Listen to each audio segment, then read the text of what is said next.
Well, hello, everybody. Welcome back to yet another episode of You Haven't Seen That. I'm Isaac. I'm Elva. And with us today is the man behind the hype magic. Don't call him Moody, Rudy Moreno. Hey, what's going on, guys? Our very first guest, dude. Welcome. Thank you for doing this. Thank you for having me. Thank you for choosing this movie. Yeah. I mean, I wish for the first movie it wasn't a thesis level experiment, but it's a deep movie. Try. It is a deep movie. And the movie that we're, of course, talking about is David Fincher's 1999 Fight Club. Oh, man. What a deep movie. What a fucking badass movie. Oh. I still have not achieved Brad Pitt bod. I don't think anyone's going to achieve that now. Yeah. I miss Become Gutters, man. Oh my God. I was in my head. I was like, can I say that on this podcast? Sure. Every episode has an explicit tag on it. Oh my God. The gutters on that boy. Jesus. And the way he dressed that window set. Oh my God. Yeah. Every time he leaned, you just see like the trench. I'm like, ooh. I'm gonna slide down that. But Fight Club, just like with Kill Bill Volume 1 and then later going to be Volume 2, I am so nervous to break this movie down because it's such a good fucking movie. It's such a deep movie. It's a masterclass of movie making and storytelling. David Fincher, it's kind of, he's up there with like the great movie makers where you know that you're going to get a fantastic fucking movie.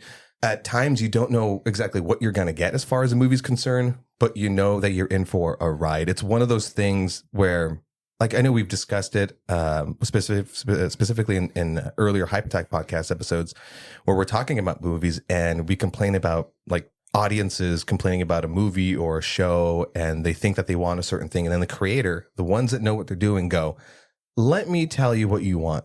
Let me show you. Let me present you this thing. Let me show you what I got, and then see if maybe this is the thing you've been missing. So absolutely, and the same goes with like not just the creators talking to the audience, but also the creators talking to the studios, the production, or rather the producers, because a movie or a show can get completely ruined by them listening too much to what the audience wants or doing too much of what the studio's notating the hell out of everything. And we'll get to some of that when we're getting certain parts of Fight Club, because this movie could have been entirely different. So in case you don't know, Fight Club is adapted from a Chuck Palahniuk book. Is that how you say it? Palahniuk? That is I'm actually not sure. Palahniuk? Yeah, I looked it up. I watched a couple of videos and everyone kind of pronounces it a little different. So whatever. Check that book out. I Chuck P. got around to reading it years after watching this movie, and the book reads like the movie and the movie reads like the book. Books are usually going to be better than the movie, but this one is pretty much in line. But Chuck Palahniuk said it himself that after seeing the movie, and he didn't want to do the screenwriting. He didn't want to help with the screenwriting. He's just like, let Fincher do his thing. He thought, well, the movie was better. It was an improvement on what I did. And that's a rarity. I think the last time anything was better than the original was like, I think John Lennon told Joe Cocker, like, well, that song, Little Help with My Friends, that's yours now. And it's kind of this with Fight Club, because it's a good fucking movie. I need to read the book. Yeah. And before I ask your guys' opinion on this stuff, because for the people listening, of course I've seen Fight Club. You don't say. But never would have got that from your intro. But I know, right? But Elva and Rudy have not seen this. You hadn't seen this either? I haven't seen it from beginning to end. Oh. Yeah. No. In high school, there used to be an English teacher who would, at lunch, would play this movie. So if you want to go hang out. Yeah. So if you want to go hang out in the classroom or whatever, that's one of the movies he would have on there. I don't know if he got in trouble after. This was like 2007 kind of thing. So I don't know years later if he got in trouble for it. God, give full name now. I don't remember the name. Allegedly. Like I said, it could have been a completely different movie. David Fincher actually was not the first person that was chosen to be director. One of them was Peter Jackson. Shut up. Swear to God, that was one of the first, the top three directors. I forget what the other two are, but Peter Jackson was he declined it because he was too busy prepping to film a little movie that we'll get around to eventually. Lord of the Rings. Stop teasing. I'm not kidding. Do that episode already. I want to hear it. I want to hear it. I want to hear the pain in your voice. Like, I sat through that. What a whole daunting episode that's going to be. It's going to be a lot of coffee involved for that one. But the studio was impressed by Fincher's 1995 movie Seven, but he didn't want any part with the studio because of their bad relationship after he did Alien 3. That's what I read. Yeah. I also read that he had the intention to get the rights to that book, and then Fox Studios picked up that license itself, and that's why he had to, from that bad relationship with Alien 3, he was like, oh man, I don't want to deal with that studio again, but they have this thing that I want to make, so I have to, let me just, hold my breath and jump in. Edward Norton was basically always eyed by David Fincher. I forget who, do you remember who he had wanted? I don't recall. I know they wanted to do the Julia Louis-Dreyfus for Marla. Really? I read that it was that it came down to Reese and Helena, and that they gave it to Reese, and then she was like, you know what? This is too dark. Way too dark. So I can't imagine her doing this role. Thanks, but no thanks. Yeah. I don't know. I don't remember who else was in talks to play the narrator, but Ed Norton and Jim Carrey were up for the role of Andy Kaufman on Man on the Moon. And then they thought, well, Jim Carrey's going to sell more tickets. He's a bigger name, so we'll go with him. Well, that makes sense, yeah. But I'll confirm. And Brad Pitt. Did you hear who the studio wanted? Didn't say. Well, not here, but did you read what they wanted? I heard through the grapevine. Russell Crowe. Yeah, I saw that, and I was like, I heard that they were like, we don't want to deal with Russell Crowe. And to be honest, I cannot imagine anyone else but Brad Pitt playing Tyler Durden. And that seems to be the universal opinion, too, after everyone's seen it. Like, oh, no one else could have did that the way he did. So, kids, why haven't you seen this movie? Because I never got around to it. Yeah. It's going to be my answer for almost the majority of these movies. I know you were more sheltered. Yeah. I mean, I did have a chance to watch it in high school again, but I could not get out of my own class to go to that class because that wasn't my English teacher. Well, I figured the reason why I was surprised that you hadn't watched it is because this movie is very anti-consumerism, anti-commercialism, and you were like a little bit of a punk rocker back then. And you didn't watch this movie, huh? I didn't watch it, but I think it was also because it's okay, I won't get mad at you. I just never got around to it. Again, you're not going to force me to watch a movie. You're going to be the opposite of what you want me to do. Rudy, though. So before you answer that question, I want to know a little about you, Rudy, because in our Hype Attack podcast, found wherever podcasts are available, we sorely discovered that you don't like horror films. Mm-hmm. And we won't break that down here. There's enough shame and embarrassment and judgment in those past episodes. But where's that shame button again? But would you consider yourself a movie guy? I consider myself more of like a pop culture guy. Mm-hmm. So like popular movies, like I'll go see, or I don't say popular movies, like good movies, stuff that sticks, in the zeitgeist. Yeah. And I'll make it a point to go see this. Movie guy though, like I can't sit and do what you do. Like I've listened to your podcast and like you sit and you analyze and you pick up things and I'm like, oh shit, I didn't even think of that. Like I didn't even notice that. Oh, that's a good point. ADHD, brother. Like that's not one of my talents. Yeah. So because I enjoy listening to your guys' podcast. So when that comes up, I'm like, oh. Though there's a couple of times where you're describing the scene and I'm like, he totally missed this line. It's like one of my favorite lines in the whole damn movie. He didn't even mention it. Oh my God. I'm going to kick him in his ass when I see him. Yeah, Rudy's a yeasty boy. No, trust me. I hope that's a thing. I need to get a shirt for that. Yep. Trust me, as I edit our own podcasts, I go through and I go, fuck, Alva, I missed this part of the story or this, fun. It maybe not been like, a poignant, critical part of the story or plot. But I'm like, but it still is one of those things that people usually talk about. And it happens all the time because we're nerds, especially like when I was doing Kingpin, I could have just ran through all the dialogue and started quoting everything. But, this isn't that type of show. But the same thing with this movie is I'm going to quote a lot of stuff because the dialogue it's amazing. And most of it's all pulled from Chuck Palahniuk. So, of course, the way that it's written is so descriptive. Nobody ever talks like that, but it makes you want to talk like that. So I'll get to those quotes when they pop up, but I'm gonna miss some. So people listening, I'm sorry. I love this movie as much as everyone else does, and I'm gonna miss some stuff, but otherwise it'll be a 3-hour fucking podcast. And there are other podcasts that analyze movies so deeply that they have to do 2 or 3 parts, and they're about an hour and a half each.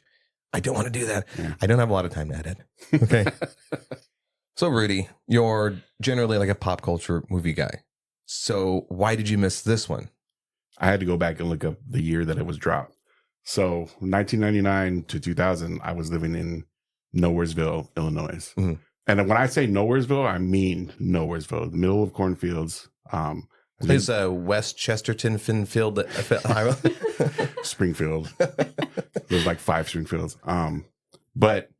So this dropped right in the middle of that. So there was one movie theater and they played movies from the previous year. Like it wasn't any kind of like on that release. So I can see where I had, especially then there was the internet was young, but I didn't have any access to it out there. So like I didn't hear about this movie until I came back to Los Angeles. And I think by that point it was just hearing people clips, like starting to watch it on YouTube and stuff. And I'm like, I'll get around to it eventually. Yeah. And then it just escaped me, just like never went back to it. And then you get the twist, like you watch a video, it spoils the twist. And I'm like, oh, well, I'll get to it eventually now.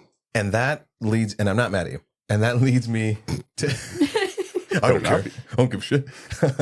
I'm Yeasty Boy for life. Yeasty Boys, we rise. With the Z at the end. That's a thing now. Hey, if butt plugs for hypotheticals. He's gonna choke. It's not my equipment your spit taking on. We'll just put that down. So that being said, that leads me to my next point. What do you guys know about this movie? I talked to Alva about it, but I haven't talked to you, Rudy.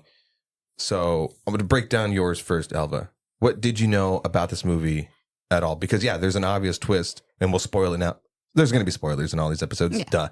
Is that Tyler Durden is a figment of the narrator's imagination. Mm-hmm. I did not know that. No. Yeah. It's going to be a whole different podcast called You Didn't Know That? You didn't know that? No. Figment, but he was like a full-on split personality. Yeah. Okay. He had insomnia and split personality. So what did you know about... Yeah, go ahead. It was very... it was not me. It was Patricia. So what did you know about this movie at all? Did you know anything about this movie? I knew it was a book. I knew I watched bits and pieces of it at school. And I just remember certain scenes. Mm-hmm. But that's all I remember from... So plot line, and you don't talk about, and they don't talk about it. That's it. Yeah. Easy breakdown. Knew nothing. Yeah, nothing. So were you surprised at the twist?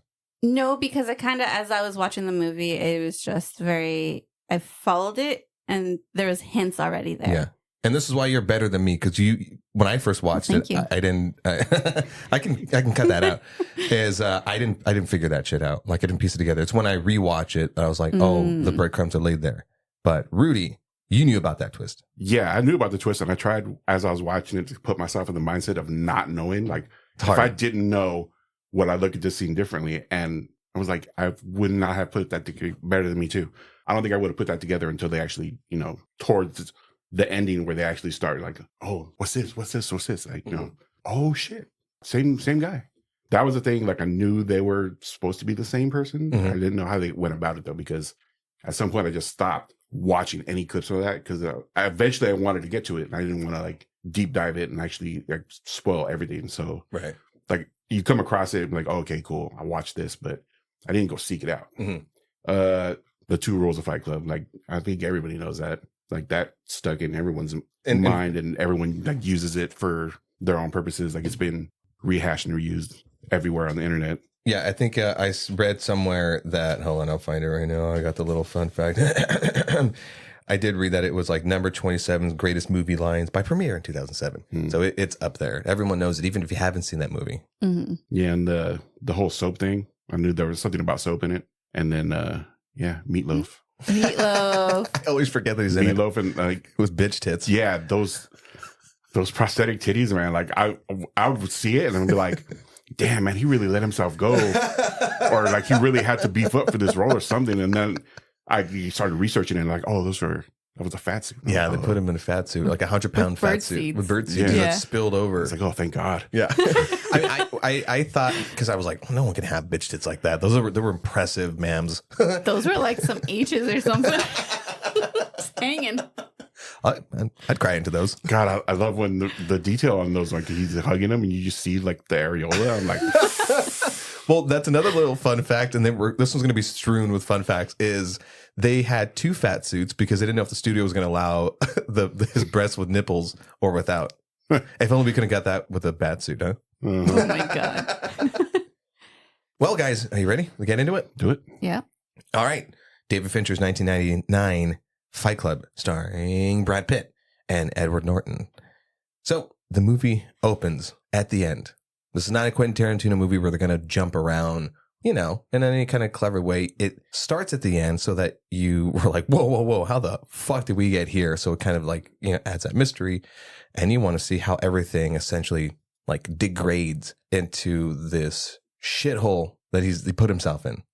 But let me backtrack a little bit, because it first off opens from, it's like it pulls back and it's like all these nerve endings and synapses. And apparently David Fincher said that they're pulling back from the fear center of the narrator's brain. It's like, oh, didn't know that until I had to fucking research it. I mean, they even went, like I wouldn't have known that. I'm like, oh, they're just like somewhere in his body. And apparently they wanted to be so meticulous about it that they actually had a medical illustrator help map it, that whole sequence. It's still like impressive 1999 CG. It looks really like whatever minimal CG there is in this movie was very well done. But little fun facts in there was I read about it was like, because it's 1999, it took weeks to render these like couple second CG little clips. So they didn't have a lot of them. So it pulls back from the fear center. Then you see down the barrel of a gun and it's in his mouth. And then you get Brad Pitt and you get Edward Norton. He's narrating. And I usually have a problem with movies that have narration.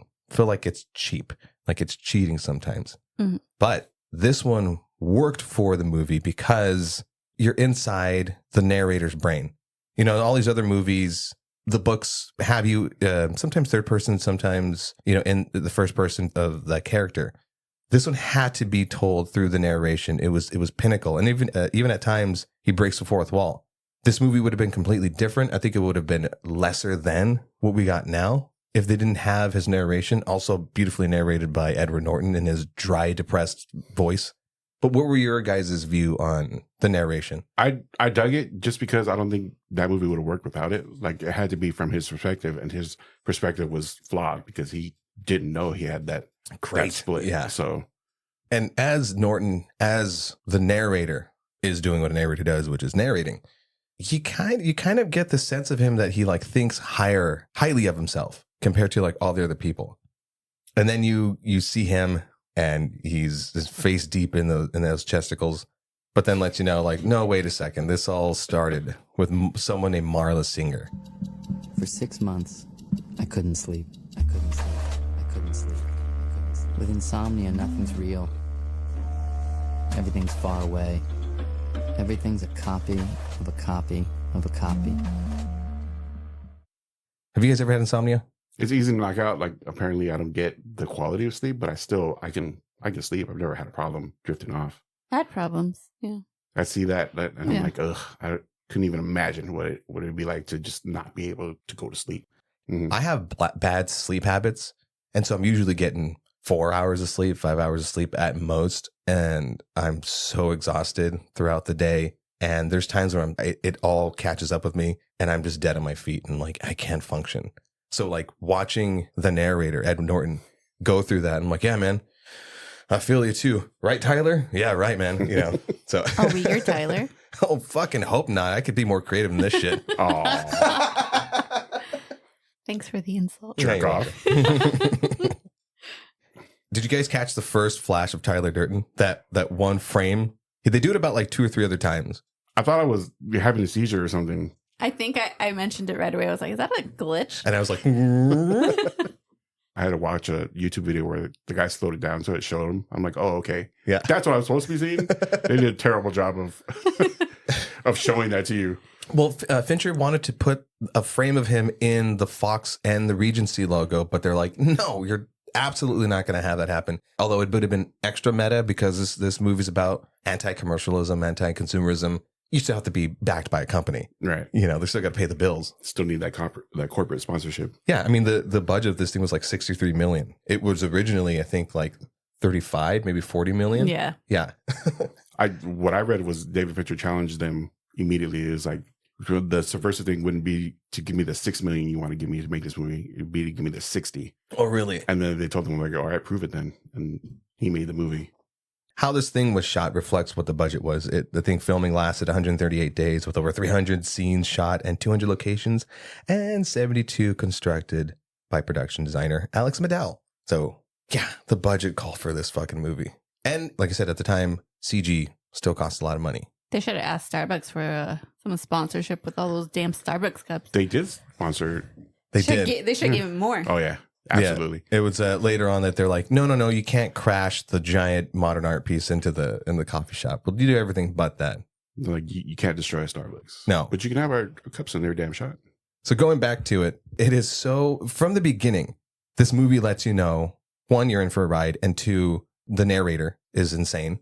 You see that happening within the first couple of minutes. I think like within the first 10 minutes with those little flashes of Tyler Durden. You're like, oh, it's happening. His brain's already breaking because of, Jesus Christ, 6 months of insomnia. I don't know how long people usually have insomnia. I know it's not healthy for you. And he even says it to the doctor who just doesn't give a shit. Like he's seeing him, in between the hallway. The doctor's like, no, you can't die from this. Just choose some valerian root and get some exercise and you'll be fine. A typical doctor response. Yeah. Yeah. And that's when you get another flash of Tyler Durden when the doctor's standing in the hallway. I like in the slow down picture where it's his arm around the doctor, like, ha ha. Is that what it is? Yeah. I've actually not slowed it down. Slowed it down. I've actually not slowed it down to see what the Tyler Durden shots look like. And that's after the narrator's talking about how much he loves his stuff, that he's just a slave to it. He's addicted to it. He's a fucking IKEA boy. Oh, I love IKEA. Yeah, they have a cool shot of him, not the cool shot of him sitting on the toilet, like completely nude from the waist down, but like that thing where it's going around his room and it's showing all of his belongings. And I have to have the yin yang table, Now I want that yin yang table. Fuck no. We will not be a slave to our stuff. But our stuff's pretty fucking cool. But after watching this movie, I felt guilty with because I've had those thoughts. You're like, the comfort of all the things you have at home, they define me. I need this last coffee table and then that's it. I have it for the rest of my life. I have this couch, so on and so forth. And you do, at a sense, this movie got in my head, okay? You do become like a slave to your things at a certain point. Like if somebody were to come in and go, and all your stuff burned down, you get to keep your your sensitive belongings, like family photos or whatever, but your couches and everything, like most people would be distraught about it. I'd be like, great, I get a new couch now. Jesus. I grew up with shit, so with like next to nothing. So all the stuff that I have right now is like, man, this is really cool to have. And if it all burned down, I'd be like, oh, I can rebuild and I can get new stuff. Yeah. Like I'm not married to anything that's in here. Like I don't look at the bed and be like, that bed is going to be the bed I die in. I'm like, no, I'm going to get a new one 2 days before I die. You know who's like that? You know who else is like that? Who's just not a slave to their stuff? Tyler Durden. Yeah, he's a little more unhinged. Yeah. He's a little more fanatic about that. So we're at a support group in a church's community center, specifically the testicular cancer meeting. Per the doctor's prescription. Lazy fucking doctor. Change your doctor. Yeah, and then you finally get to formally meet Bob Meatloaf. I love Meatloaf. And the narrator narrates and says, Strangers with this kind of honesty make me go a big rubbery one. Go ahead, Cornelius. You can cry. Descriptive and flowery. This movie is a dark comedy. The 3/4 of this movie are dark comedy. Like, for instance, in that meeting, one of the guys is talking about his life and then starts crying, and you can't help but chuckle because of the way that it's shot. Now, if this was any other movie, you're like, this is a heartfelt moment. It's so sad. But Fincher is, I'm going to pat his back for a second. He shoots it in such a way that you're allowed to laugh at it.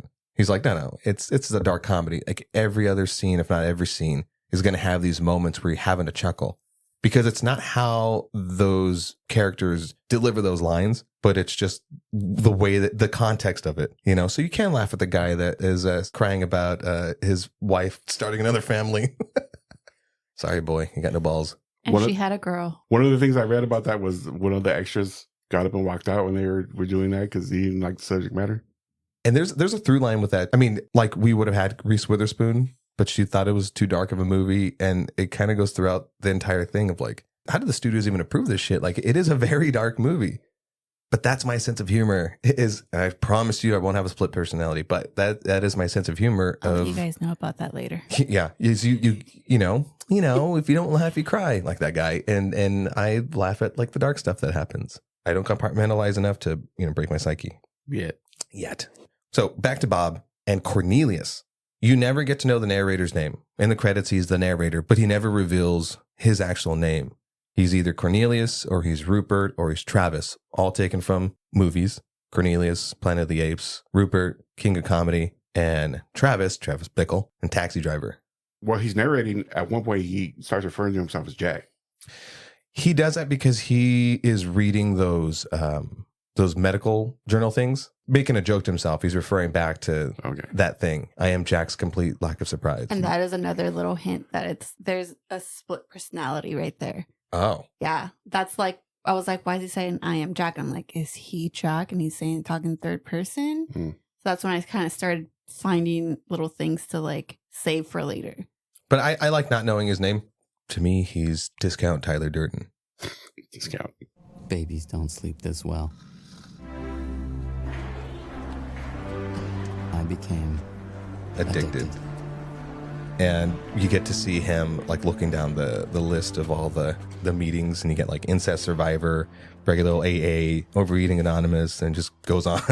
The incest survivor just, I don't know why. It just tickled me. What a jerk though. Like no one else needs that schedule. Like it looked like someone actually handwrote that thing to put it up so people could just, let me write it down in my own little notebook. It's like, no, let me just take the whole thing. You'll learn that too about this guy. Is like, he's not a considerate dude. He's just numb zombie mode throughout his whole life. He's depressed. If you haven't figured that out, maybe that's adding to his insomnia. I mean, the lack of sleep would probably cause depression. Or the other way around. I mean, maybe it's a little bit of like an Ouroboros, snake eating his tail. But in these meetings, and the whole montage of all these meetings, and he's going to like the sickle cell thing, which if you're not familiar with sickle cell disease or disorder, usually you're like African American or you're Hispanic, and he's the only white person in there. It kind of doesn't go over well. And in one of the meetings, I think it's like the cancer one is they're doing this whole meditative thing, and then he's in the cave, and the penguin says, "Slide." Slide. Little fun production fact. First and foremost, this is Fincher's warning to the audience that like shit's about to get surreal. But also the breath it's comped in is it's recycled special effect from Titanic. It's Leonardo DiCaprio's breath. Jack. Oh, hey, oh my God, my mind is blown. Sorry. Terrible. Terrible how we don't make these intuitive leaps, and she's Jack. I'm like, why? This also happens when I go back and listen to our episodes, and I go, "Oh, I didn't piece that shit together. I was just rambling on." And she ruined everything. This is cancer, right? This chick, Marla Singer, did not have testicular cancer. She was a liar. Marla, the big tourist. Her lie reflected my lie. And suddenly, I felt nothing. I couldn't cry. So once again, I couldn't sleep. I fucking love Helena Bonham Carter. And her look is so like smelly and dirty. Ugh. I was ickified. You have the ick. But at the same time, I was like, show me more. I don't know what it was. No. Like there's some scenes I was like, ooh, and some scenes I was like, urgh. Because she is what the narrator is trying to achieve, which is not giving a fuck. Being able to live through life Yeah, he's hoping that the plane crashes. He's passively suicidal, is what it's called. And he just wants sleep. But she's also passively suicidal, but she's not like in full zombie mode. Like she's not living her life either. She's not a great person, okay? But he wishes that he was at her level of like not giving a fuck. He is such a slave to all of his shit and his job. He's a schmuck. She comes in with her fucking cigarette. And I was like, yeah, that's sexy. I liked her. She did base her character off of like Judy Garland later in life. She also asked the makeup artist to do it with her left hand. Oh yeah, because she said, I don't know, I don't think that Marla Singer would be the type of woman who knows how to put her makeup on. It could be put together. Yeah. Yeah. By the way, the sound design throughout this entire movie and the songs in it is like it's just perfect. The sound of like when she's exhaling the smoke. Oh, it's so gross and like in my face and makes me completely immersed in this like disgusting world that Fincher has built, which is the inside of the narrator's head. Again, he thinks highly of himself. He's like, oh, I'm going to go tell this bitch off. And finally works up the nerve and does it. And she doesn't give a shit. And it just like kind of falls through, but they end up trying to make a deal. And as they're doing that, they're walking down the street and she goes into the laundry and takes some clothes and sells it. Like, what a shitbag human being. You got to make some money. You got to survive. In this economy, you have to do it. What are the things that maybe you can help me with this? Why did it take him out of his comfort or whatever he was getting out of those meetings that she was there and she was faking? Like, why was that such a splinter in his mind? Or he couldn't get what he was getting out of it? Yeah, because he was able to sleep because he was able to cry and release and let go. She's a reflection of what he is, which is a liar. Because the character of the narrator is also a shitbag, but a passive shitbag that doesn't take ownership of the shittiness that he is. And so this is the first part of like somebody rubbing in his face that he sucks. And he didn't like any bit of that. That makes sense. Yeah. I feel like during that whole thing where he sees her in all the other meetings, I feel like he's obsessed with her. He admires her. And then later on, he does say that he likes her. I think it's like an attraction he doesn't want to admit to. Oh my God. This is no segue to it, but like, what'd you guys think of Chloe? Oh yeah, Chloe. Chloe looked the way Meryl Streep's skeleton would look if you made it smile and walk around a party being extra nice to everybody. I felt for her. There are two people in this whole thing that I felt bad for, and it was Chloe and Bob. Were like the only genuinely like sweet people. Chloe only wanted to get it fucked before she died. I have lubricants and anal nitrates. I have lubricants. She has. I don't know why they had to go that deep into the people, so if they weren't going to be like relevant to the story later. But it was, I guess, a good illustration of how dark some of these people are going because they're they're really facing the end. And he later says he touches on that a little bit, and when he later says, "Oh God, why are you doing this? It's cheaper than a movie and this free coffee. Why do you do it? I don't know. When people think you're dying, man, they really, really listen to you instead of just waiting for their turn to speak. Yeah." And I felt that. I maybe not have been depressed as this guy, but like I've had those moments where you feel like I just want somebody to see me. You know, you ever been around people where they're just waiting for their turn to talk? Mm-hmm. Here. Why are you looking right at me? Because you're talking and I'm waiting for my turn. Feel free to jump in at any moment. I tried. You talked over me. Sorry. I think as a society, we started to love people that just did what they want. Breaking Bad, Sons of Anarchy, to name a few. Peaky Blinders kind of that one. Yeah. I mean, there is something attractive about someone who doesn't have to worry about, or not have to, but who doesn't just give a shit about the consequences. Yeah. Necessarily like, well, I'm going to do this and I don't care who it hurts or what it hurts. I'm just going to do it because this is what I want to do.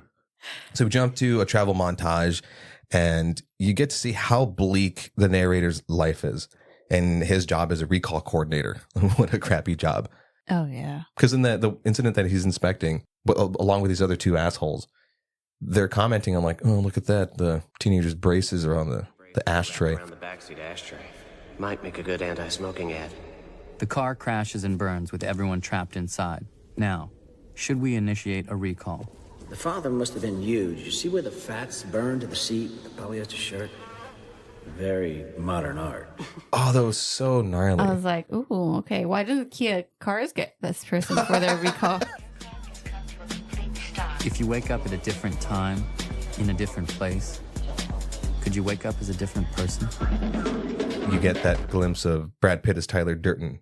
Fincher's telling you exactly what the fuck's happening. You just have to open your eyes. This is not a conventional movie. You know what I mean? Mm-hmm.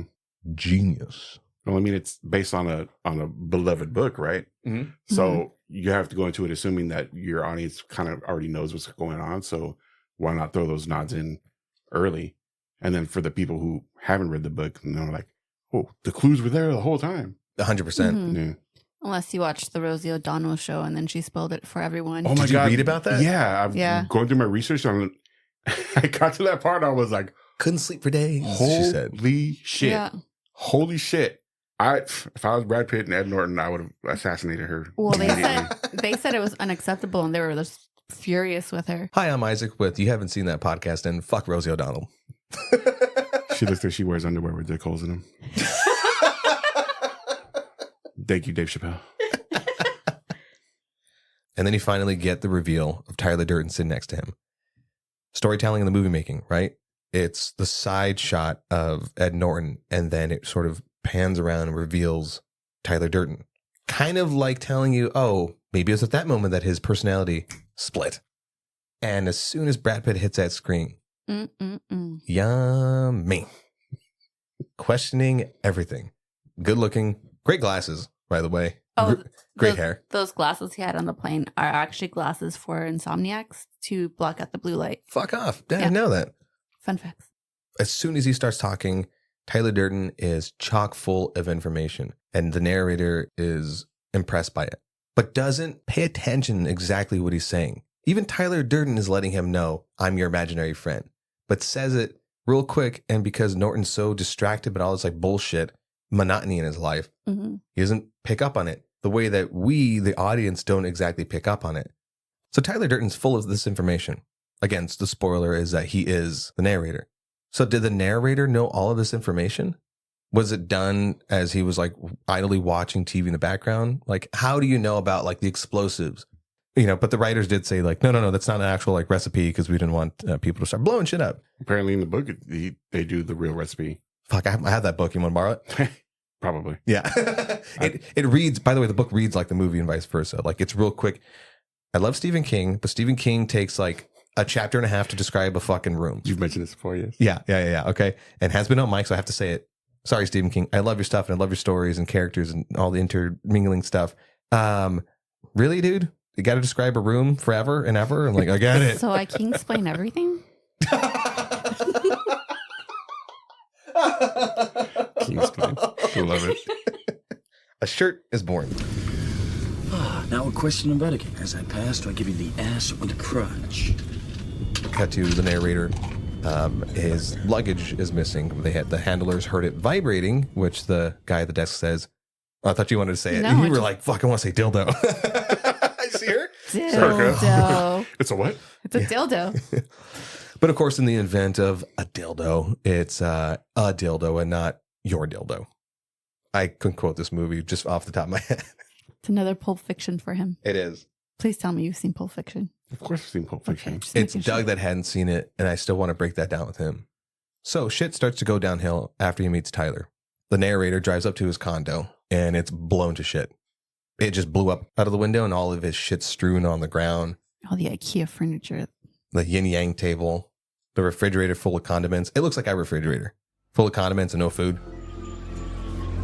The police would later tell me that the pilot light might have gone out, letting out just a little bit of gas. That gas could have slowly filled the condo, 1,700 square feet with high ceilings for days and days. Then the refrigerator's compressor could have clicked on. Boom. He doesn't have anyone to call. He's a loner. And he at first calls Marla. Doesn't say anything. He's just like, I hear you breathing. And he hangs up. Why did he call Marla? Because I was the first person that popped in his head. Oh, also, I think the number was on the floor. Oh, The one thing that It didn't burn down. miraculously, survived the explosion. I think out of the entire movie, that was one of those things I was like, really? But, but Paper. it's a surreal movie. fiddles around his pocket and discovers the business card, and it's Tyler Durden's. And he says, I don't know why I called him, but it did. Everything that Tyler Durden does is like, I want to live like that, like screening your calls and only calling them back, Star 69. Remember that? Or was it Star 69? Star 69. Have you ever done that? Star 69? Mm-hmm. Is that where you like flip around and you're only eating buttholes? Yeah. You knew where I was going with this. As soon as... Because I had it in my head too. It was in my head too. I was like, nah, resist. Resist. And I'm over here, I'm like, I'm just going to say it. Like, don't go for the low hanging fruit. Come on. You're better than that. Oh, shut up. I'm not. We are not, apparently. So many roles of Brad Pitt eating as he's talking.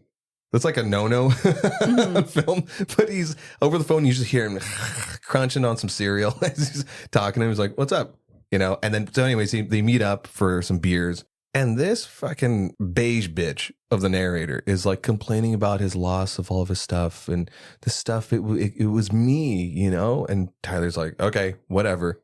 Apparently that whole scene took like 38 takes and it was all like ad-libbed. Like, how do you stitch that shit together?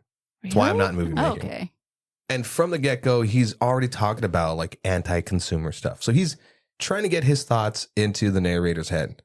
And the narrator, he's not listening. He went to these meetings because he likes when people are actually listening to you and not just waiting for your turn to talk.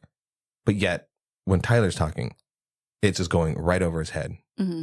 Things you own end up owning you. I love that line. I wrote it down. At one point, he offers him a cigarette.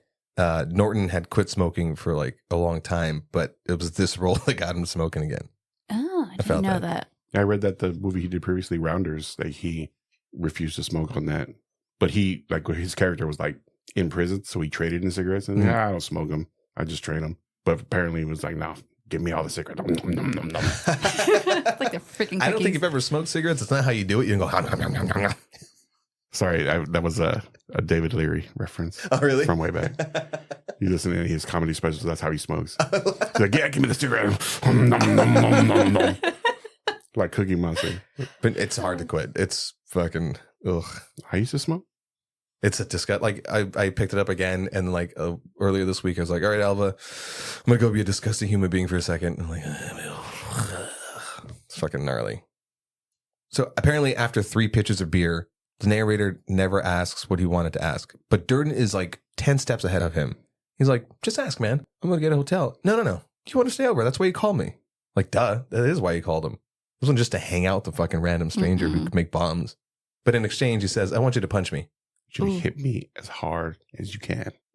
Oh, yeah. So Fincher actually told Norton to hit Brad Pitt in the ear for, I don't know what reason, but it worked out. And in the back, you could actually see him a little like laughing. And then you get a fourth wall break where the narrator's talking to camera and telling you who Tyler Durden is. He's a part-time projectionist in which he gets to splice in 1 frame of porn. You laughed so hard at this scene because like the kids seen it and the parents are like, did I just see that? The kids like, they ruined my childhood movie. Someone made the point in a video that I watched, was like, how does a little kid know what the hell that was in the first place to be scandalized by it? I'm like, that's a good point. Because the first kid was just like, what was that? But I love the way it plays out. It's like,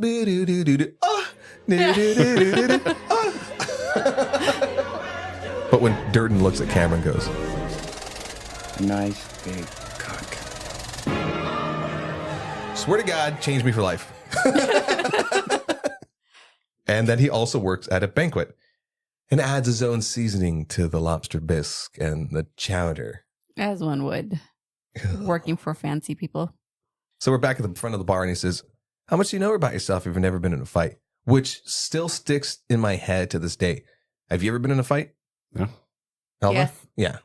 So she knows herself. She has a level of confidence that I was attracted to. Also looks like, Mia Wallace. But I mean, how do you feel about like not having ever been in a fight? I mean, Can I punch you in the ear? I've never been in like an adult fight. Like as a kid, like I've scrapped, but not to the point where it's like I want to, really hurt the other person. Yeah. It's just one of those things where like, oh, little kids, But I think I read somewhere else too, it's like the bigger you get as you're growing up, like when you get past a certain point, big guys usually don't get challenged as much as like, normal regular sized guys. Like that fuck around and find out scale kind of skews They're like, oh, I don't.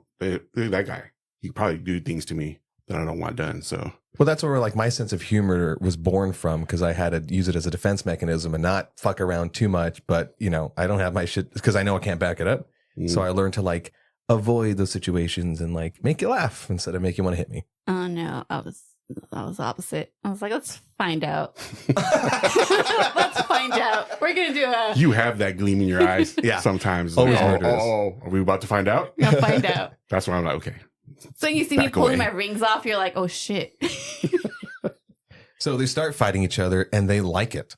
They're like so into it. It's almost like masochistic, but it's, you know, laying the seeds of like what's to come. Mm-hmm. And so finally they make their way back to the house. And what a fucking dump.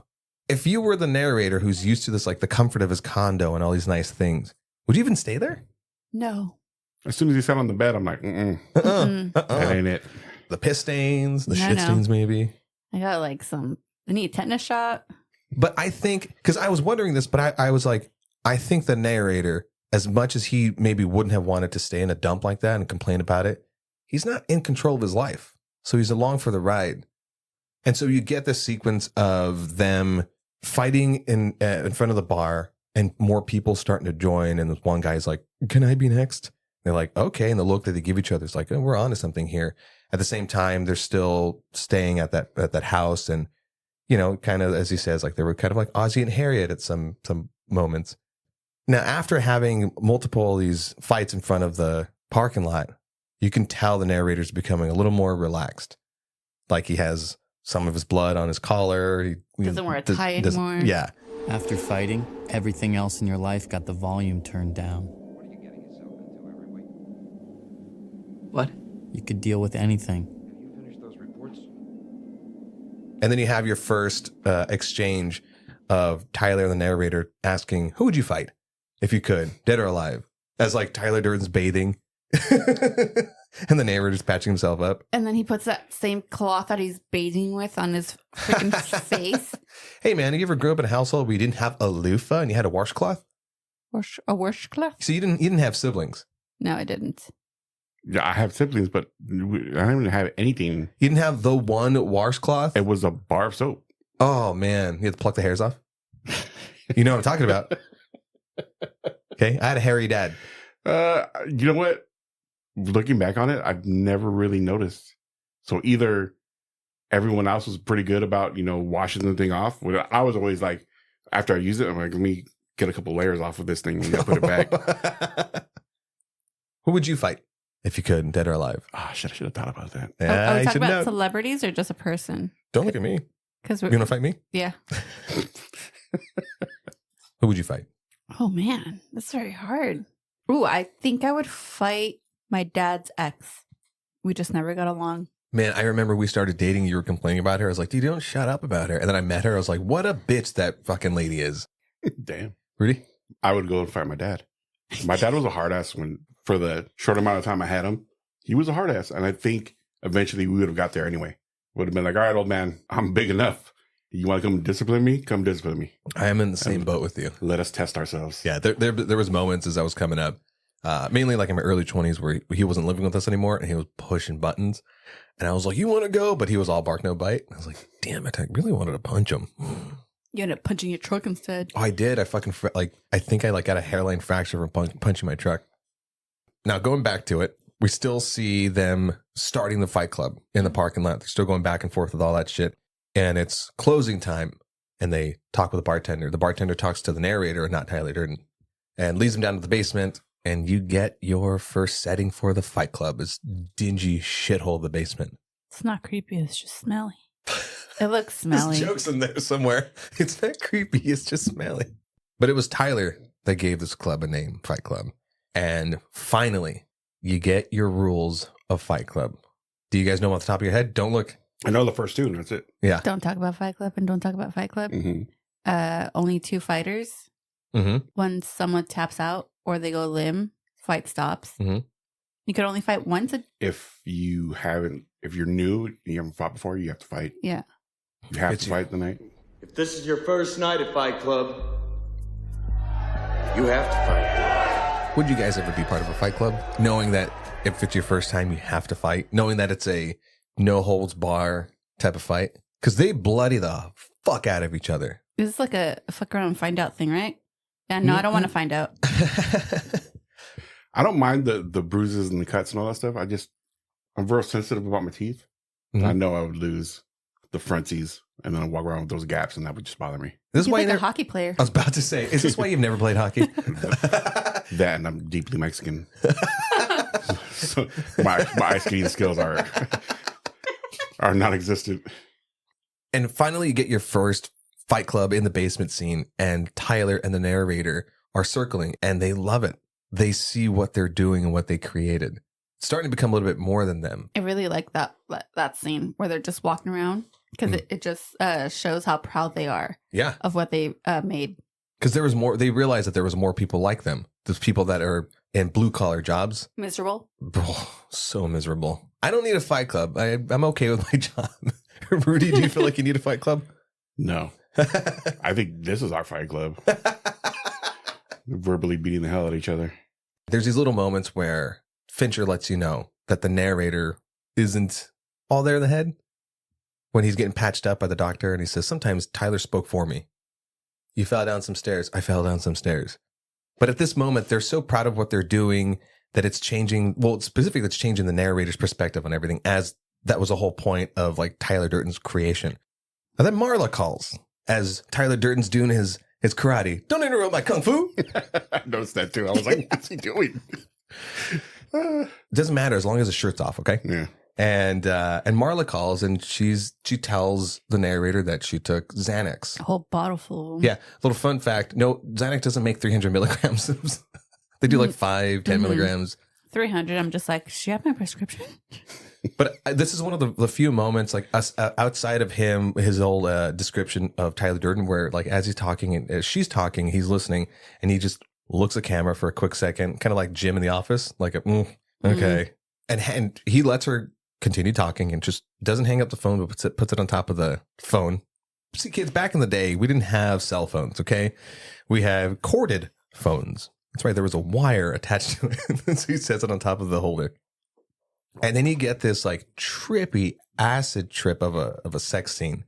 And it looks like it's Marla and Tyler, you know, just really going at it and like fucking sexy ass music and shit. And it almost looks like long exposure. Yeah, that whole rotation is lifted entirely from The Matrix. Like the bullet time, The Matrix had come out and was revolutionizing, you know, that particular rotation. And they're like, just put the whole rig. It's so fucking intricate. Like that movie Type of Magic. For, what is it, 5 seconds? Yeah. If even that. Now that you know that the spoiler of the narrator being Tyler Durden, when it cuts to the narrator waking up, it's sort of implied like, oh, he had a weird dream of Marla. But you notice that they're never in the same room, Tyler or Marla. Never. Hint, hint, wink, wink. Now you know the spoiler. And she's pissed off and she then takes off. And we get the cut to Tyler picking up that phone. And that whole sequence is like so gross. She has like the dildo on top of the dresser. Oh, that's not any threat to you. That's not a threat to you. And Tyler's so into it. My favorite part of that whole scene is where they duck into the hallway as the cops are going by and he's just standing there like. She's screaming back, she's a monster. Yeah. Because apparently somebody called the cops on them. Yeah. She probably called it herself. Yeah. Like how are you going to know that someone's committing suicide? That scene almost took me out of the movie for a second. When they started pounding on the door, and he's like, "You have every reason to live." I'm like, "Come on, come on." No, that was perfect. That was corny as shit.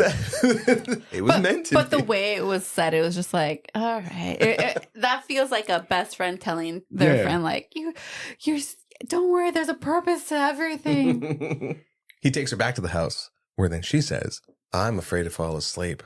You're gonna have to keep me up all night." And he is so into it and he like looks at her like and then you get cut to the narrator is being told by Tyler to stay away from her, but then sits him down. Like the narrator Tyler in these moments, he'll like be having fun with stuff and then click into the seriousness, but the narrator doesn't pick up on it. Before Marla leaves, she goes, "I haven't been fucked like that since grade school." The behind the scenes on that shit is amazing too. Oh my god! It's like where she just falls and she's like, "My god, I haven't been fucked like that since grade school." And I was like, "What a fucking lie!" Tyler digging it. Yeah, which was supposed to actually be like her saying, I want an abortion. I want to have your abortion. Yeah, I want to have your abortion. Oh my God. That was the whole thing. The studio head was like, no, you can't have that. And he was like, well, okay, well, if I change it, whatever comes next has to go into the final cut. Yeah. He's like, you can't change it. As long as you change that fucking line, put whatever. And then he put this new line. And she was like, no, put the other line back in. This one's 10 times worse. It's like, a deal. Nope, you fucked up. Shook hands on that. Yeah. And the narrator says, none of this would have happened if I just went to go watch Marla die. Do you think that the narrator actually would have done that? No. Gone and watch her die? No. Like, he's not a good person, but he's above, like, all of that type of dark shit. He's a scumbag, but he's not a unfeeling scumbag. Like, you see little hints of empathy in him. Mm-hmm. I think it would have been completely out of character for him to watch her die. I think that if he would have mustered up the courage or whatever, the confidence to go to her place, I think he would have boned her. Mm-hmm. Ooh, yeah, okay. Do you think so? Yeah, I think so. Yeah. Because he is interested in her. He's That like, makes sense. he's like nagging himself about her to himself. Mm-hmm. And then the next like minute is the narrator walking out through the house and then the sounds of Tyler and Marla just going at it. Like nobody, I'm sorry, maybe I'm boring in bed, sorry, but like, no one is screaming like that.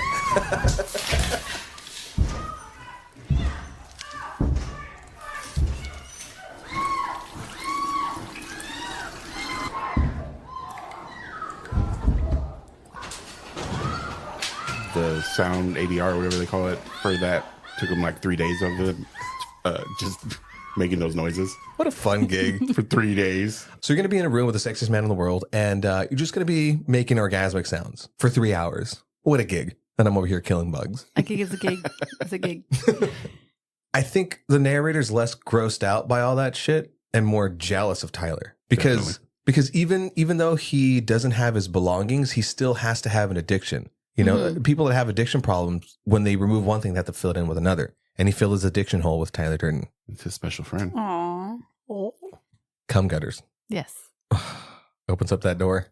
Just lower the camera. Yeah, lower the camera down a little. The camera just a tad bit down. It's already an R. Just give me the top of it and I'm good. Wait a second. Is that why we bought rubber gloves the other night? Sorry, they're not yellow. They didn't have them. They're not movie accurate, babe. That should tickle my fancy when you open the door and he's wearing that, that yellow glove. I'm like, what are they doing? I don't know if it's because of what's happening at home or because of like the fight clubs, the fights he's having, desensitizing him, but he's like getting in everyone's face at the office and he's like smoking in the office. Oh yeah, he's just giving like less of a shit every time. But he's so distracted by all this. When he finally gets a call from the detective who's investigating his condo blowing up, the detective's telling him like, well, it turns out like we found remnants of nitroglycerin. And then you get Tyler Durden in the background saying, tell him. What? Tell him you did it. But he's not paying attention. He's so fucking distracted. Tyler in that moment says, tell him the liberator who destroyed my property had realigned my perception. It's said right then and he misses it completely. Well, the delivery too with Brad Pitt is almost like throwaway lines. It's like, just tell him all this random bullshit. Like, and there's a bunch of other moments that I can't like. Will you rewatch this movie to try to find those little Easter eggs, if you will?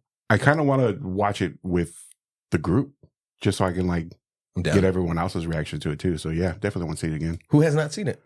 I'm pretty sure they've all seen it, but I want them to be like, oh, this part. Like I want to see what they focus on. And I'm pretty sure Rachel's never seen this movie. I'm friends with her. Wait, did you not end up not watching it with her? No, I watched it on my own because I watched it on my own. I don't have anything else. I don't have anything else to add to that. Period. She's out there right now watching Gilmore Girls. Like our tastes differ wildly, but where they overlap pretty strong. Do you think she would have liked Fight Club? I think so. I think you just have to get her past that whole. Oh, it's a fight. They're just fighting. Like, there's no, like, it's ill. They're just fighting. Just show her a picture of cum gutters. Sure. Does she like Brad Pitt? I think so. I think everyone likes Brad Pitt. I don't know. Some people don't like him. Angelina don't like Brad Pitt.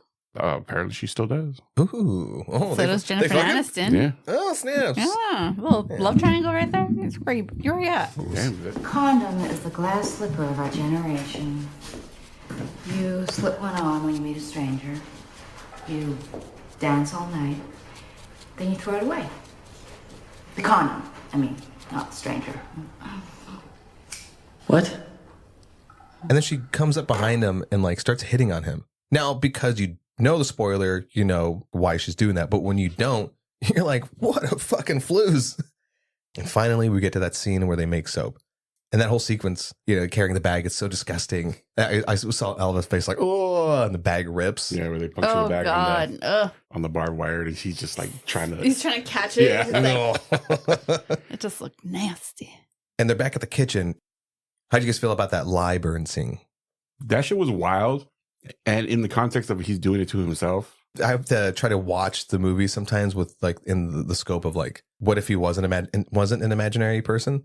And, you know, he did it to himself to come to this level of awareness, wokeness, as the kids would say nowadays. But it's such a crucial moment. Like Tyler tries at every turn to pull the narrator out of this monotony. Or even the moment where he's like, fuck this is nuts. Yeah. Like, why am I willingly letting myself get a chemical burn? I do like in that scene though, that how it's supposed to be, you know, profound and it's supposed to be, you know, making it a point. It's just the fact that he keeps slapping the shit out of him. Yeah. He keeps trying to go back to his cave. It's the greatest moment of your life, man. And you're off somewhere missing. I am not. Shut up. Our fathers were models for God. If our fathers failed, what does that tell you about God? Listen to me. You have to consider the possibility that God does not like you. He never wanted you. In all probability, he hates you. This is not the worst thing that can happen. It isn't. We don't need him. So we're back in the office and leaves the list of the rules of the Fight Club in the copier. Why did he need to make out a list? If the first two rules are don't talk about Fight Club, was there a need to make copies of that whole thing? I didn't really think about that, but yeah, that makes sense. I have a possible, wow, we just missed this moment right now. So I realized that he says Jack a lot. And Tyler is another personality of his. What if Jack is like his defense mechanism, his anxieties? And maybe Jack made that and left it there because he's so anxious of forgetting those rules. And then when he gets told, like, what is this? Something to ponder. Yeah. It's pretty good. Like maybe he's running all those copies off for himself so he'll have them. Yeah. He's afraid. Or do you think at that moment, Tyler was already thinking about making franchises? Still, why would you need... No, you don't know. Another one of those moments where it's just me in my own head. Well, if he didn't have that paper, then he couldn't have that little conversation beat with his boss. So. Huh? Mm-hmm. Pretend you're me. Make a managerial decision. You find this. What would you do? Well, I gotta tell you, I'd be very, very careful who you talk to about that, because the person who wrote that is dangerous. And this button-down Oxford cloth psycho might just snap and then stalk from office to office with an Armalite AR-10 carbine gas-powered semi-automatic weapon, pumping round after round into colleagues and co-workers. This might be someone you've known for years. Someone very, very close to you. Tyler's words coming out of my mouth. And I used to be such a nice guy. Well, maybe you just shouldn't bring me every little piece of trash you happen to pick up. Mm-hmm. That movie came out in 99, and so was the 6 months after high school thing. Because what I read was that they had that scene ready, and they tested it for audiences, and the audience laughed. But after that happened, it was like crickets, and it made him feel uncomfortable. And according to Fincher, he left that in because, well, it leads into Marla calling him. Mm-hmm. Marla calls him at the office. How does she get his office number? She has a forwarding number to the Paper Street house, but how the fuck did she get his office number? Was it Jack? No. Tune in next time. Where the lines begin to blur. Yeah, as the movie goes on, it's like, yes, there's that clean break of personalities between Tyler and the narrator, but all the while it's starting to blur. I think if the narrator wouldn't have like figured all this shit out, I think he would have inevitably become Tyler Durden. Well, that was the whole progression from him like snapping at people at the offices, him progressing to be more like Tyler, which is his idealized version of, you know, who he wanted to be. Yeah. But anyways, Marla calls because she needs a breast examination. The whole uncomfortable breast exam thing. He could have just said no and manages to convince her. And he goes filling her up. And then she tries to reciprocate, and I could check your prostate for you. That's love there, Elva. Cough. Cough. I like how she stole some of the elderly's food that was supposed to be delivered. Meals on Wheels. But they're dead. Yeah, so. they're And she's very much dead. alive and in poverty. We got one for you. That was so sweet of her, wasn't it? Yeah. That it was really like was. the sweetest moment in that quick little, I got one for you. And then he just totally brushes it off. Completely. Oh, thanks. Dick. When he's finally leaving and he's like, all right, well, are we done? She's like, yeah, see you around. And he looks up at the apartment. Like, that's that moment that he's starting to realize I'm starting to like her. And then he runs into bitch tits Bob.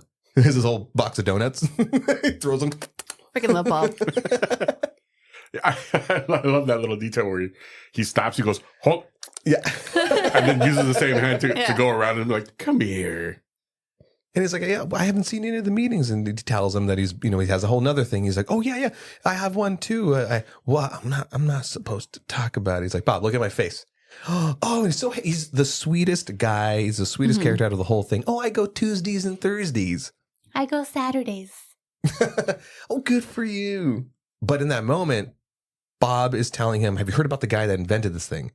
And now you get some like backstory lore, but it's this moment where the narrator and all his jealousy, he's like, he thought he was going to get credit for it. He starts to like, you see that. up. Like, oh, well, not to toot my own horn. And then it starts to go downhill. He's like, well, I heard he was born in a mental institution. And he's like, wait, what? It's like, yeah, Tyler Durden. And he's like, oh. Now he thinks that Tyler's like running off and like taking all the credit. Because Bob knows him as Cornelius. Yeah. So he doesn't know that he's Tyler. And then you finally get to see Bob and the narrator fighting. And, oh my God. And Bob is just a fucking scream and his tits up in the air. Apparently, fighting does excite him because his nipples are hard. And again, he's so sweet. He later tells him, did I hurt you? He's like, yeah, you did. Like, that's the point, Bob. You know, you're a sweet guy, but you're also dumb. Why are you looking at me like that? I'm not sweet nor dumb. You're dumb and it's a little sweet. Thank you for answering, Rudy. They were at another Fight Club meeting. Tyler Durden opens with, I see a lot of faces around here. And everyone's like, yeah. He's like, you're breaking the first rules. But that led me to think, what was Tyler's intention for Fight Club? Was it to start something completely new, to grow? Or did he just want it to be those like first dozen guys and just fight them over and over? It seemed to me more like this is a taboo thing. Don't tell anybody. But it's one of those, I'm going to tell you not to do it. It's going to make you want to do it more. Otherwise. So maybe we'll spread it a little faster. Even when I'm telling you not to talk about it, it's super exclusive. Don't talk about it. But bring your friends. Yeah. Because otherwise, like, they would still be falling into that whole, like, well, this is the rules of society. It's like, no, we want, the whole idea of this thing is to break those rules. Mm-hmm. Nonconformity. This is why I bring these things to you guys. And then you meet the owner of the bar, Lou. Oh, Lou. This is one of my favorite sequences of the movie. What did you guys think about it? My whole takeaway from that scene, as good as everything was his laugh as he's getting his ass whooped. But no, it was like that, but it was like, it was more high pitched. It was. I'll throw a clip in here. Yeah, it's so weird and like jarring. It's like unhinged. Yeah, completely unhinged.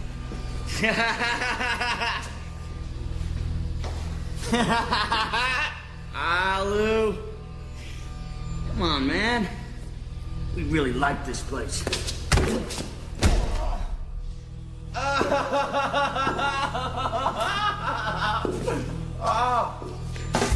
That's right, Lou. Get it out. Shut up. Fuck off. Oh, yeah.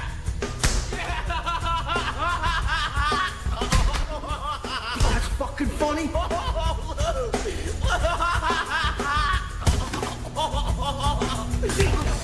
I still use that line. Lou. Lou agrees to let him keep the bar, or let him keep the basement, right? For all that shit. It scares him to fucking death. And then Tyler gives the first homework assignment, which is to start a fight. And I love this fucking sequence. Apparently, the sequence where the scene where the mechanic hoses down the priest. Yeah. The camera shakes because evidently the cameraman laughing. couldn't stop laughing. And of all those sequences, right? Because everyone tries to start a fight. It's like there's the car dealership. Call the cops. The guy with the bicycle. Bob tries to chase down the bicycle guy. There's a couple of other ones, but the priest is actually the one that won the fight. He's the one that actually gave in. Yeah. Which is, a little anti-religion, but fucking hilarious. I like how fast he went from like, no, then it just all of a sudden was, and he's, oh, sorry. And so he runs away. Because the homework assignment was start a fight, but intentionally lose. Mm-hmm. Do you think somebody could goad you into fighting? No. You would like just run off and... Because especially in these times, you don't know what the hell the person is getting at. That's true. Like if someone wants to start a fight, my immediate assumption is like he has an ace somewhere. Something that like he's picking this fight because he knows he can win. Got it. As opposed, like, I guess maybe you have to be in the moment and be like, oh, this guy's he just lost his temper. Yeah. But for the most part, like I size up a person, I'm like, there's something like he's holding something that's gonna kick my ass or unalive me, and I'm like, you know what? I don't want none of that. He's just feeling his big feelings, It's fine. but for them to actually get me to fight them, you would have to punch me first because I will not throw that first punch, but I will finish it if need be. Yeah, because none of these guys are actually like they're starting a fight, but they're not hitting first. No, I'm already thinking like legally, like you punch me for self-defense. Yeah, like I'll defend myself. Yeah. But if someone's like, oh, blah, blah, blah, or like doing like throwing stuff at me, like, come on, bro. Like, I know what you're doing. Get out of here. See, this is why we haven't fought yet. I'll push all your buttons and you won't hit me.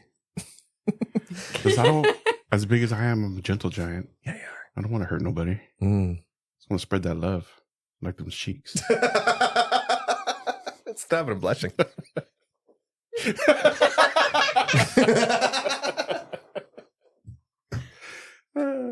You guys. And now we cut to, I think this is my second favorite scene.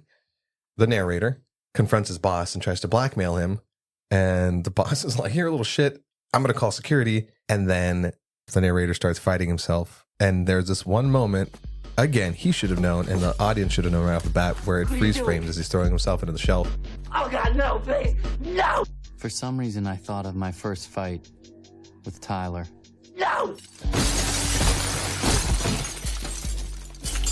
The brutality of him kicking his own ass, like the sound of, his fist hitting flesh is so brutal. The glass in his fucking hands. I thought that was a throwaway line where it's like, for some reason I thought back to my first fight with Tyler. It didn't impact me. There you go. Shit. Yep. We're definitely going to have you rewatch it for sure. Yeah. During that scene, that's when I'm like, I remember watching this part of the movie. It also reminded me of Kill Bill. When she's fighting Vernita Green, and they're like glass breaks, and she's like has a glass in her hands, but not as brutal as a narrator having it like all throughout the side of his hands, and the sound of it like scraping along. That was one of the scenes that I'd actually seen before I saw the movie. Oh, wow. Like a YouTube clip. Oh, okay. Like it's a random clip of him kicking his own ass. I'm like, oh, okay. It's one of my favorite fight scenes now. And in exchange, he got 52 paychecks, 48 fly coupons. And essentially, they got corporate sponsorship. And at that moment, they realize now the Fight Club has become its own living, breathing thing. There's no one at the center of it other than the two men fighting. Then that begins their corporation, right. Fight Club LLC. And Tyler gives even more assignments. And now there's a whole sequence of they're putting up a sign to say fertilize your lawn with old oil. They reverse the spike strips. They smash the cars, the European cars only. Yeah. Did you know there's a fight club up in Delaware City? Yeah, I heard. There's one in Penn's Grove too. Bob even found one up in Newcastle. Yeah, did you start that one? No, I thought you did. No.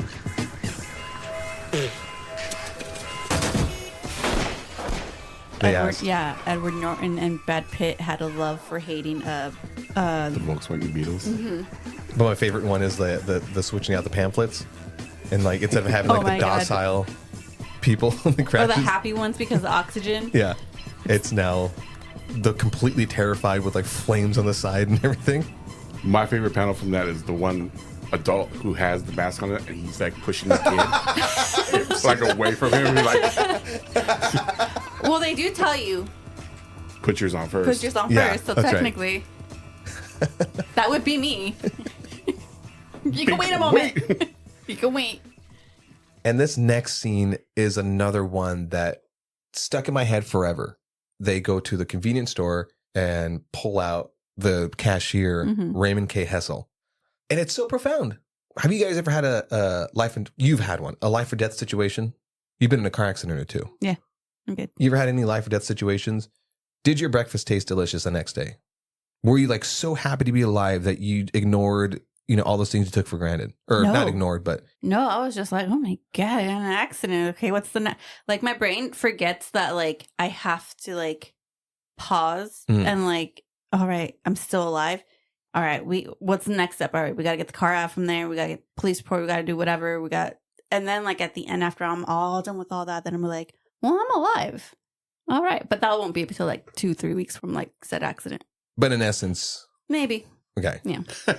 When he was saying that, like the beautiful whatever, I was like, no, well, maybe for him. Like, for me, it'd be waking up in a cold sweat, thinking about the gun I had to the back of my head. Yeah. Like, there's no... New trauma. There's no beautiful next day. It's like, holy shit. I was too stuck on that his name sounded like cheese. Like Gessel. And I'm just like, did he say cheese? I might have been hungry. Like the line in the song from Paramore. Was talking about building queso or something like that. Yeah. It's a castle. Castle. It sounds like queso. Where the chips? Bring me some chips.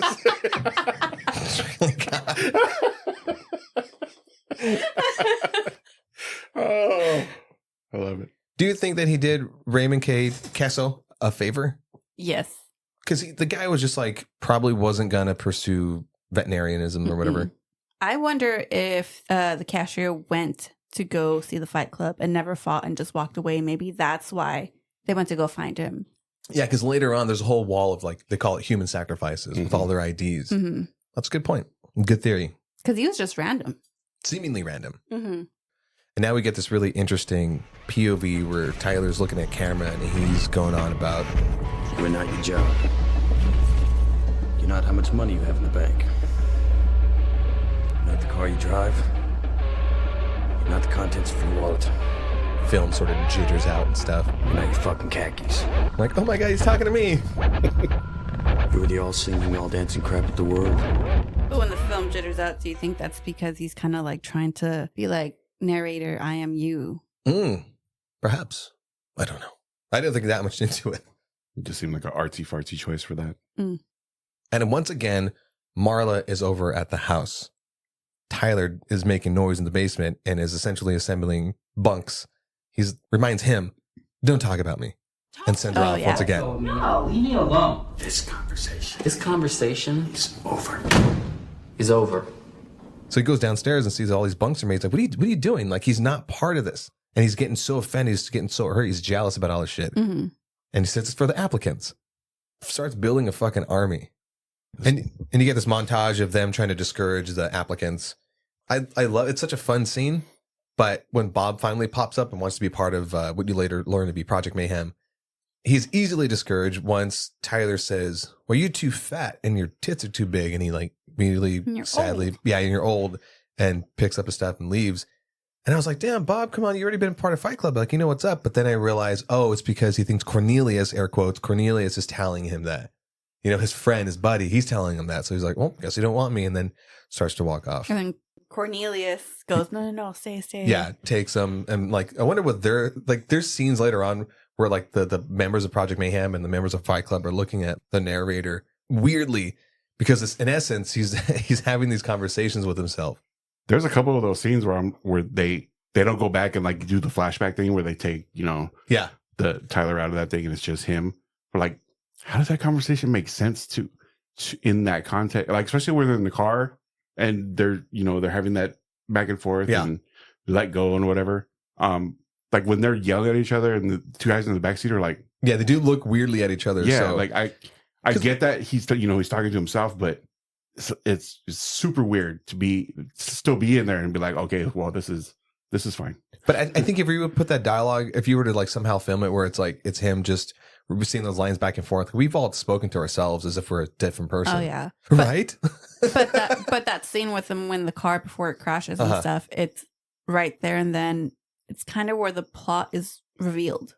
Oh. Because the faces of the two members in the back, they're like, what's going on? Got it. But it's only one person. So when only one person is kind of pulling themselves out and making it seem like somebody else is helping them. Yeah. If you kind of piece it all together, it's like, oh, this is this is a twist. Oh, that's a fucking good point. Did you know Jared Leto was in this? When I was going through the credits, I saw that his name popped up because I looked up some stuff. What do they call him? Angel Face. And I saw that and I'm like, oh, I didn't know he was in this movie. You like him as a blonde? No. Asked and answered. He looked like a henchman. It's the eyebrows. The bleach eyebrows that kill it. It was, but just the way like they're in the basement, whatever, and stuff's happening, and all of a sudden, like he just pops into the frame, like I was like, what the hell? I haven't looked at any like pre-production stuff, or behind the scenes, but I feel that the choice of making Jared Leto bleach blonde, if not albino, is to intentionally make him stand out, because later on he kind of starts to become Tyler Durden's like second hand, and the narrator gets jealous. He got jealous of himself. And so, yeah. And then so later on beats the shit out of Jared Leto's character and tells Tyler, "Where'd you go, psycho boy?" I felt like destroying something beautiful. And boy, does he. Like, dude's like swollen fucking eye, stitches down the middle of his face, teeth looks like sloth. The nose looked crooked. And finally they get news coverage because they like blew up some building. I forget what it was, but like made it look like one of my butt cheeks, smiley face. Now, if you notice in that scene, the narrator walks in evidently carrying one of the folders to the credit buildings later on, in which they blow up. Little Easter egg they throw in there. Meets up with Tyler in the kitchen. And then Tyler gives him the beer, tells him to give it to the guys, but never goes back into the room. Because like you were talking about earlier, the way that the whole Tyler narrator thing works out, or Jack, works out is he either sees himself watching Tyler or he imagines himself as Tyler watching him. It like breaks my brain.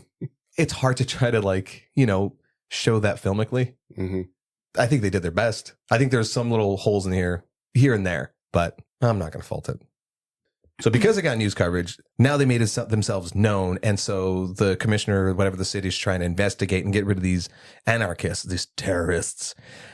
But they don't want any of that. So they corner the commissioner in the bathroom and threaten that if they don't back the hell off, they're going to cut his balls off. His balls are cold, sir. Ice cold. I like the way that was shot too, where the narrator walks up, to stand over him, but then Tyler's head goes in the shot. So, it's, they're blocking each other out, but basically the same sight lines because they're the same person. Yes. I like that. Because obviously the director knew that this was going to be a split personality thing. He had to shoot it from the beginning in this way that if you can rewatch it and go, oh, like those things are there to show this whole split personality thing. This moment also felt a little bit like Secret Invasion, especially when Tyler is like, we are the people that look after you. We're the people you rely on. Essentially they're everywhere. They're all the blue collar workers, and they're like, getting that power back. I'm surprised they didn't have like a Rage Against the Machine song in here, honestly. I think it would take away from the message that the movie was trying to give, because there's kind of... Hey, if the Matrix can do it. That's the Matrix. Matrix wasn't counterculture, really. It was more on the nose where, Rage Against the Machine. Yeah. Yeah, then after that, you get the whole sequence where he beats the shit out of Jared Leto. And then when they get in the car, it's still Tyler Durden is trying to shake the narrator's foundations because he's just not getting it. And so lets the car drift off and tells him to let go. Look at yourself. Like, still, he's so fed. Like, Tyler tries all of these different approaches ever so slightly, and then just turns him up to the point where he's burning his hand and beating the shit out of him. And now going to crash a car. I think Tyler at the point, he's like, I'm just tired of you not seeing why you created me. Yeah. Because even though this is now like the second or third or fourth time that the narrator has, quote, let go, he's always kind of still holding on. He's doing it just so they can get through the fucking situation. Mm-hmm. Like, yes, he's at another level of wokeness or whatever, but he's never like fully achieved awareness. Enlightenment. Yeah. What would you want to do before you die? What you done before you die? Paint a self-portrait. Build a house. And you? I don't. What about you guys? I got mine. Star 69. Go to Japan. So do it, Rudy. don't make me drive a Lincoln into another car. Just do it. Don't make him crash. His line at the end of that though, where they're pulling away, like, we had ourselves a near life experience. Oh. Instead of a near death experience. Yeah. I was like, I thought that was clever. That is how does that feel? Clever. Being clever. Again, like this movie, the message is like, maybe you don't have to be part of a terrorist group nor start one or be part of a fight club, but to quote Ferris Bueller, stop and look around once in a while. And at this point, Tyler leaves. We don't know how long, but he's gone while the narrator, quote unquote, recovers. And I think this is the opportunity for Tyler to like run around and start up his franchises, which is exactly what he does. And so when the narrator finally wakes up and he goes down into the basement and the house is alive, there is no him. The house is just completely alive. Tyler's gone. He's upset about it because he's not part of this thing essentially anymore. And they're making soap and the other guys are, they're shaving the other dudes' heads and bringing in the recruits, the applicants. So he's bummed out about it. And Marla, again, this is like the umpteenth time that Marla like comes over because she loves those toxic cum gutter boys. Although it was Ed Norton. If you were her, would you, still find Ed Norton sexy? Because he put on some, like they were fit for that role. Put on some muscle. The more the movie went on, he started to sleep less. And then Brad Pitt started to bulk up and tan. Oh. Yeah. Man. Can Brad Pitt? I'm asking a hard question. Can Brad Pitt get sexier? The answer is yes. Oh, that's an answer. Yeah. Oh, the older he gets. Sorry. Huh? I did read that, like, as you progress through that, where the narrator gets progressively, more beat up, disheveled and everything. And Tyler's character gets more and more, idealized. Like, it's one of those things where it's like, that's the balance of the personality. Like, Tyler's starting to become ascendant more than the narrator. Absolutely. Yeah. So Marla's back again. And narrator's telling her that Tyler's gone. He's not here. What? Tyler isn't here. Tyler went away. Tyler's gone. And she's upset once again and storms off. And then it gets exciting and sad because Bob gets shot. Oh, poor Bob. Bob. This is probably one of the few moments in the movie where I get angry because Bob is so fucking sweet. He shouldn't have been part of this in the first place. Mm-mm. And these brainwashed fucking guys. Apparently the homework assignment was 2 birds, 1 stone, destroy a modern art piece, and then wreck coffee franchise. Was supposed to be Starbucks. Starbucks is like, no, you can have our coffee cups in the background of every scene, but you can't tear this place down. Continuity, little error. He gets shot in the back of the head, but when they pull his ski mask off, like the exit wound is in the back of his head. So just a little goof. Everything just goes. Yeah, but it was just the way that everything poured out was so visceral. Yeah. And immediately, Jared Leto, now his face is all beaten up and shit, is like, we got to bury in the backyard because he's just a man of action because Tyler trained him that way. But the narrator's like, no, this is a Bob, And he has a name. And it's Robert Paulson. Paulson. Okay? Robert Paulson? He's a man, and he's dead now because of us, all right? Do you understand that? I understand. In death, a member of Project Mayhem has a name. I think that was poetic. Well, I think the same goes, like, not to dig too deep in this shit, but like, I think the same goes for life. Like, we're kind of anonymous as we go through our monotonous lives, but then as we die, then we get that recognition for just a moment. That's why there's the names on the gravestone. And his name was Robert Paulson. His name was Robert Paulson. His name is Robert Paulson. His name is Robert Paulson. This is over with. His name is Robert Paulson. His name is Robert Paulson. His name is Robert Paulson. His name is Robert. Let's have a moment of silence for Bob. You gotta shut up if it's a moment of silence. Fucking giggles. Giggles McKee. Let's have a moment of silence. Fucker. Sorry. It's the first and last time I'm having a guest on. And now the shit hits a fan, and he goes up to his room and he finds the plane stubs and he goes to all the places and he then realizes, like, I can feel the fight clubs that were established, all these franchises. But what he doesn't realize is, like, he was looking at Tyler as like a father figure because earlier in the movie when they were having that discussion in the bathtub, they essentially said that, like, we're 30-year-old boys raised by women. We miss our fathers because evidently both of their fathers like took off on them, right? They got daddy issues. They got big time daddy issues. I got daddy issues. I'm going to start a Fight Club. Start a podcast, but not a Fight Club. It could be your version of a Fight Club. When the narrator talked about his dad, he said, well, yeah, I know my dad. I just don't like really know him. But all I know is that he went off to another city and started another family, to which Tyler says, starting up franchises, which is exactly what Tyler Durden did. And so, yeah, I am Jack's sense of rejection. He feels completely rejected and he's pissed off about it. So instead of just like going along with the flow, now he's trying to fight against it completely. And then we get the twist reveal. Finally, he goes to a bar where this guy's all beat up and he has like the spinal halo thing. Oh my God. Scary looking dude. By the way, as they're chanting, his name is Robert Paulson in the background of the kitchen. I don't know if this guy like fucked up telling him like, hey, sir, nice to see you again. Because I figured Tyler would have told him like, hey, if ever you see me again, don't fucking acknowledge. Because later on he was talking to the detectives. Yeah. If everyone else was like, no, you said you would say that. He absolutely said you would say that. Mm-hmm. So do you think this was like something that Tyler threw in there just to like, he's not getting it? Yeah. Maybe. Right? Maybe it was just a loose end because there's a lot of franchises he started. Who do you think I am? Are you sure this isn't a test? No, this is not a test. You're Mr. Durden. You're the one who gave me this. What was your guys' emotions? Because did you already figure it out by that point? Because you already knew. I figured it out already. Because once they showed the plane ticket, I'm like, ooh, this is it's interesting because they did that name reveal on the plane ticket, kind of like Kill Bill did it. Oh. So I'm like, so this is where he gets to figure it out on himself, as I already figured this out. And to completely verify it, he calls up Marla. Did we do it or not? You fuck me, then snub me. You love me, you hate me. You show me a sensitive side, then you turn into a total asshole. Is that a pretty accurate description of our relationship, Tyler? We have just lost cabin pressure. What did you just say? What is wrong with you? What did you just call me? Say my name. Tyler Durden. Tyler Durden, you fucking freak. What's going on? And now he goes back to his room and Tyler pops up and he still hasn't figured it out.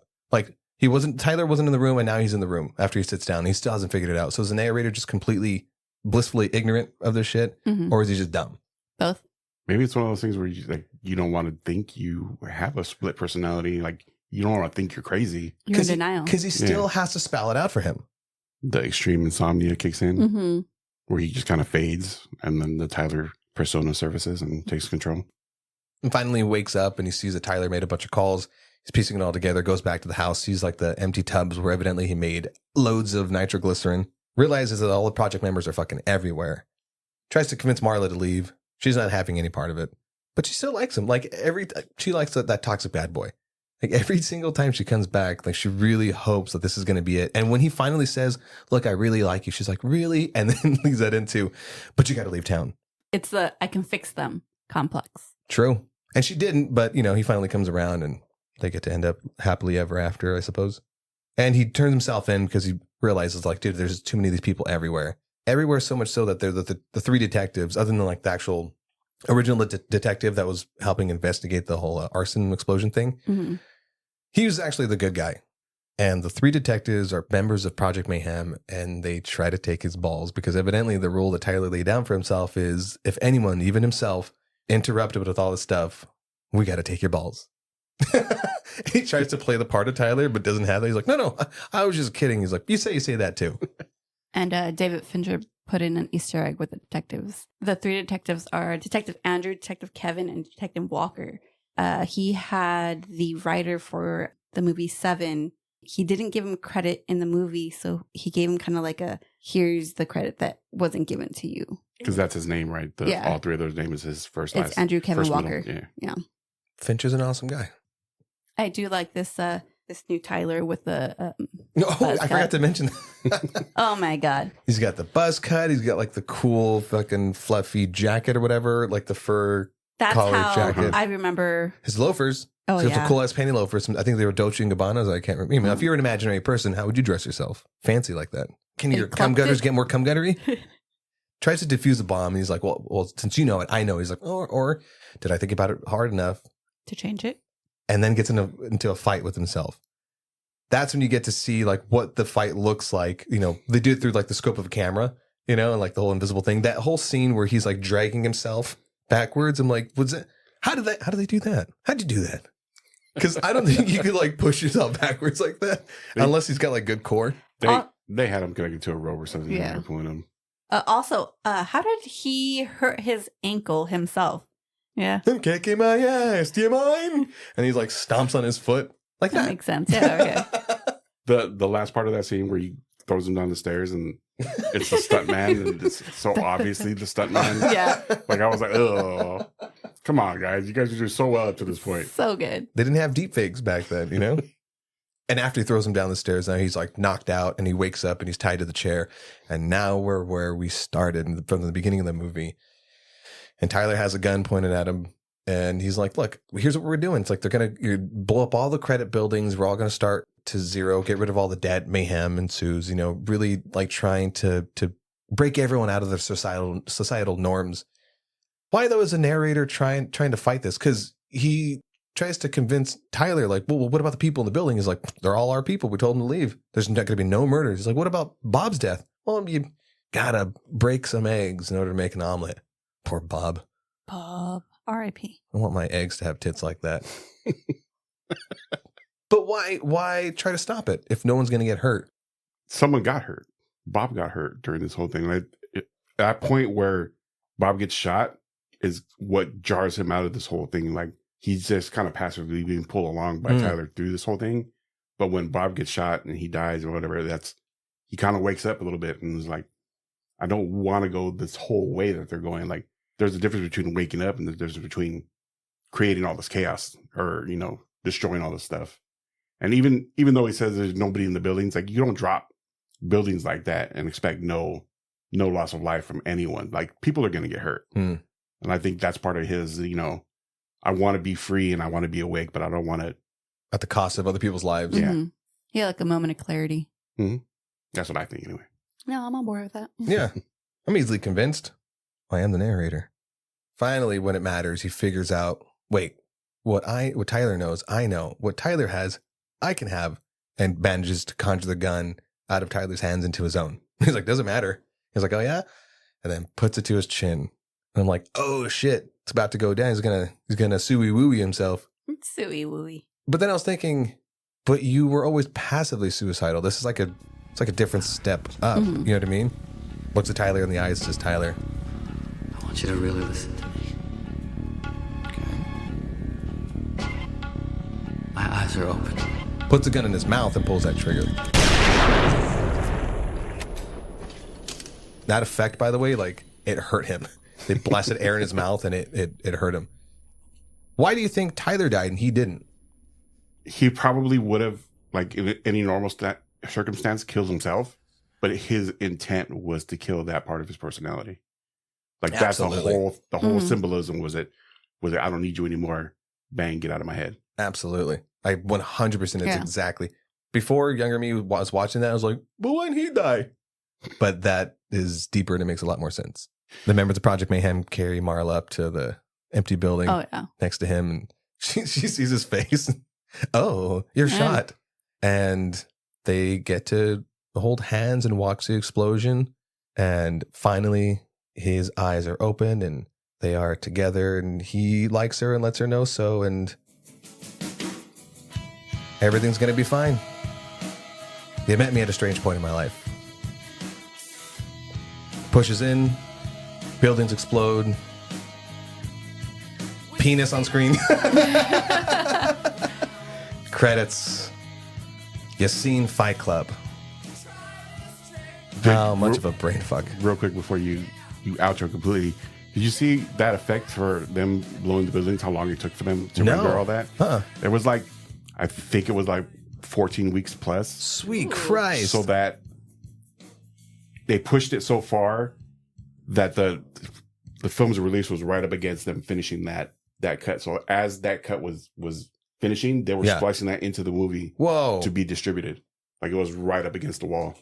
And I'm like, Jesus, an effect like that these days, I could probably do on my computer. Fucking do it then, Rudy. Yeah, Rudy. All right, now to illustrate how long ago that was. Now, this is a part of the show where we play a little game where we guess, we switch off and guess what the Rotten Tomatoes score was. I guess the last movie. So Alva is going to have me and you guess what the Rotten Tomatoes, what our personal score is, and then what we thought the critic score, and the audience score is. So what is your personal score for this movie? Personal score for this movie, I'd put it somewhere in the high 80s, like maybe 86, 87. Okay. Mm-hmm. What do you want next? The critic score? What I think Yeah. the critic What do score you think the is? critic score is? Yeah. I think it's lower than that. I think it's maybe in the 70s, somewhere like 74, 75, because just, I didn't look up any reviews or anything, but just, you know, little asides here and there were like, this critic didn't like it, this critic didn't like it. Like, so I don't think widely critically it was acclaimed, but I think it became a cult classic. So, and how do you think the audience liked in that moment? I would put them right around where mine was, somewhere in the high 80s. So I gave my own personal score of 90. I think the critics gave it about 85. I do agree. Like, I feel like because it's so like anti-consumerism that they would have given it a lower rating. And I think the audience, so I think the critics give it an 85 and I think that the audience gave it a 90. Alpha, reveal. I don't know what the drum roll is.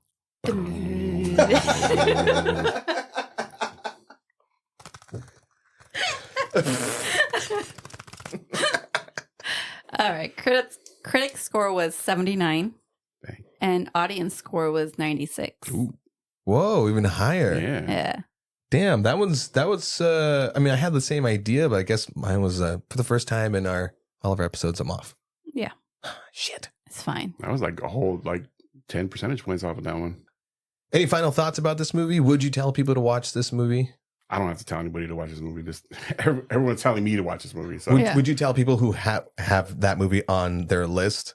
Yes, I would be like, even if you don't walk away from it liking it, it'll make you think. Yeah, it'll still get in your head, and you'll be like, you'll think about it later. Elva? Yeah, definitely go watch it. Go rewatch it. Yes. Yeah. I mean, I feel people like there's a lot of people like me who like have seen this before and have that on their rewatch list. Rudy, thank you for joining us. Let's wrap this up because we've been recording for a while. It's our first guest. We're going to figure this shit out, right? Thank you for having me. Thank you guys for listening to yet another episode of You Haven't Seen That. Check us out on Instagram at Forehead Films. That's FOREHED Films. There's other video reviews that we do. Again, we have the Five Nights at Freddy. I still have to put up, it's probably going to be up at this time, the review for Miss Marvel's. Yep. And the review for Thanksgiving. Ooh, yes. Yeah. So, in the meantime, tell us what you thought about this movie in the comment section. Hit me up in the DMs if you're shy about it. Or just tell us what movies you haven't seen on that growing list of movies that have people asking you the question, you haven't seen that? Later, guys. Bye. Bye.